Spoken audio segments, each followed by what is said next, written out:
A lot of people who create with their hands are actually telling stories with their art, and labels are a way of continuing that conversation. Labels can be informative and creative. They can include photos and document the inspiration or work in progress stages. They're also easier to do. I invite you to dip your toes into printing labels on fabric. Printers don't last forever. We tend to replace them every 3 or 4 years because frankly they're pretty inexpensive. So let's discuss what we look for in our next inkjet printer. First, we want inkjet rather than laser. They don't get hot and melt anything during the printing process.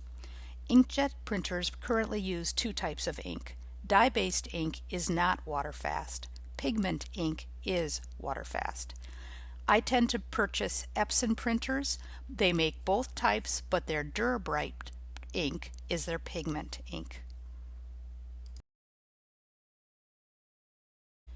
But now let's shift to the more important question. How do you tell what you currently have? First, we can answer these questions without ever touching fabric. Create a printed sample on paper using bold fonts of many colors. Print 2 copies. Heat set one of them with your iron. Take the first sample and run it under the sink faucet or use a mister. Your ink will either hold, run off completely, or bleed. If it holds firm, you're in great shape. If it runs off or bleeds, try again with the heat set copy. If it continues to run off or bleed, consider picking up a spray can of Krylon Clear plastic spray. I purchased a variety of their products over the years and they've worked each time. They've proven to be fine with getting hot with the iron as well. The first time I found that out it was accidental, but I was happy to find it out. Test it out and you may be able to spray your printed labels without having the ideal water-fast ink. As you'd expect, whites and cream fabrics make great labels, but so do many pastels. Tight weaves print best, but I've had some nice results with linens, which has a much looser weave. You can cut your own freezer paper by buying it in the grocery store rolls, or a company called C. Jenkins makes freezer paper in packages. 40 or 50 sheets will only run about $10. That's a deal. The plastic coating of freezer paper will melt into the fabric and temporarily hold it in place as it goes through the printer. It peels off afterwards.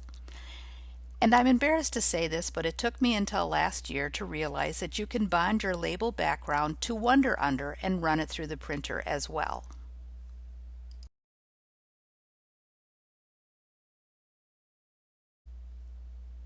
So let's imagine that you've bonded a full sheet of 8.5 by 11 of freezer paper or Wonder Under to your fabric. First of all, cut it off so that there are no dangly threads. You don't need that inside your printer. I tend to print 2 labels on the same sheet at once. It tends to be the right size, and then I can pick whichever one looks best. You want generous margins because sometimes that leading edge tries to bend over in the printer on the corners, so you want to really iron those corners. You can either print just your photos and text and then square it up with your rulers when it's done printing, or you can print a shape to act as a cut line. Here's 3 choices of a rectangle with rounded corners, and an oval. All of these would work with that particular label. Once printed, my favorite technique is to first heat it with an iron, just for double protection. Then either turn the edges or better yet, sew on the top layer of white fabric and turn it inside out like a pillowcase. That means my dramatic quilt back won't be showing through the light colored label.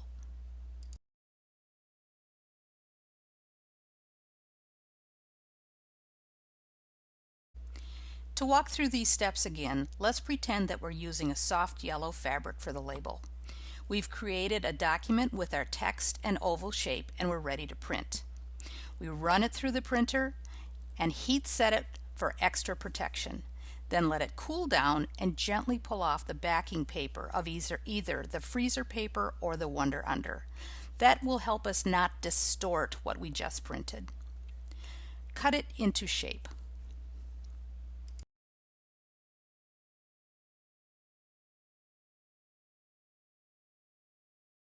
Next, we're going to simply put a layer of lighter fabric on the top of our label and using the machine pressure foot, sew around the outer edge. You can leave a small portion open or slice the top fabric. Then turn it inside out and you're ready to iron it flat and sew it down on the quilt back.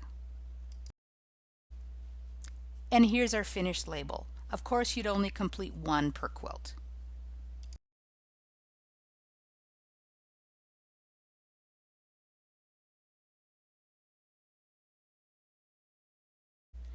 So let's look at a couple of sample fabrics you might select. We'll see which ones still look good when we add the text. We've got a white or a cream, a yellow that's pretty blotchy, a multicolor, and what we kind of can tell from here is going to be a problem child on the bottom right. Picking a larger and heavier font will always be helpful because as it lays across the fibers, it will be a little less readable than if you were printing on paper. Remember, you're reading a label from about 2 feet away, so in my opinion, all of these look great except for the problem child on the bottom right. It's just not readable because of the drama in the print.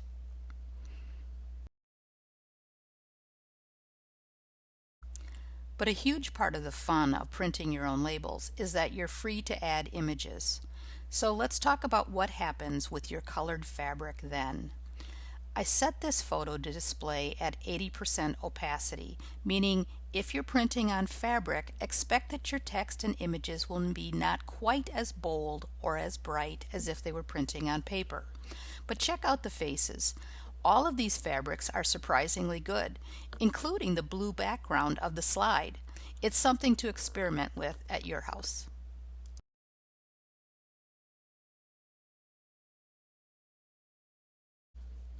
When you're designing your label, start with the software that you're already familiar with. Or if you enjoy learning new software, there are some great programs where you can find tutorials on YouTube and a company called udemy.com. If you go that route, wait for the sales. The class cost can drop from $100 down to $14 or less. In any case, many of these programs will come with a 30-day trial.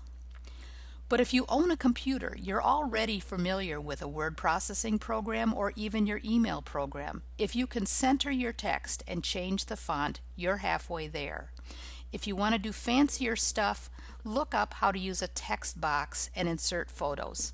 It's as simple as that. To actually print on fabric, try not to just hit the print button.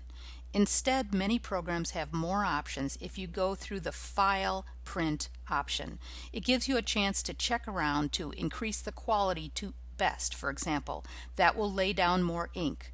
If you run across an option for printing on photo paper, that also is supposed to lay down more ink. Plus, it's a little thicker. Cardstock is definitely something to try out if you find it in your options, because again, you want to tell your printer what you're doing and you're definitely adding something thicker than regular paper. Try it out. To load the paper and freezer paper, you can use the drawer or with some printers, the back. If you're using the drawer, make sure you know if the fabric should be facing up or facing down as it lays in the drawer. I would suspect most of them have the fabric laying down.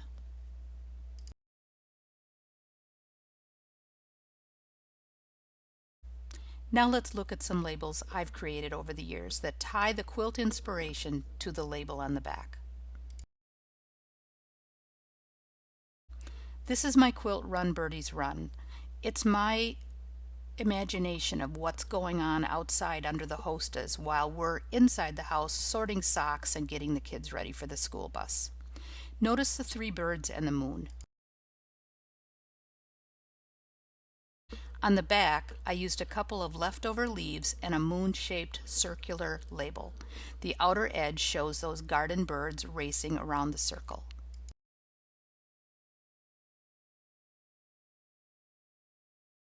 This is Space Boy. I took the photo at a church harvest supper as we were all working in the kitchen and he got dragged along.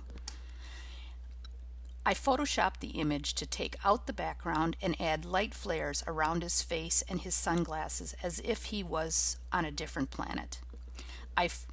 had this printed on silk by another quilter years ago. The black and white fabric is the backing of the actual quilt, and for the label I popped in the image of the Photoshop boy minus his background 4 different times coming from 4 different directions.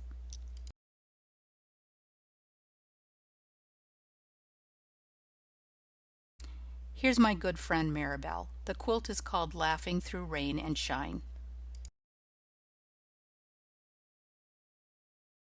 The label is a rounded rectangle showing the original photo of Maribel. I used just the close-up of her face for the quilt design.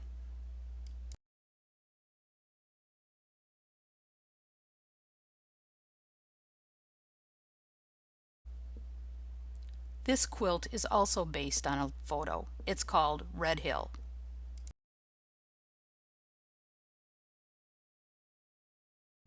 I wanted a bit of the white border because my photo would have blended into the quilt backing, but I could place a text box right in the middle of my image with the details like where and when I took the photo.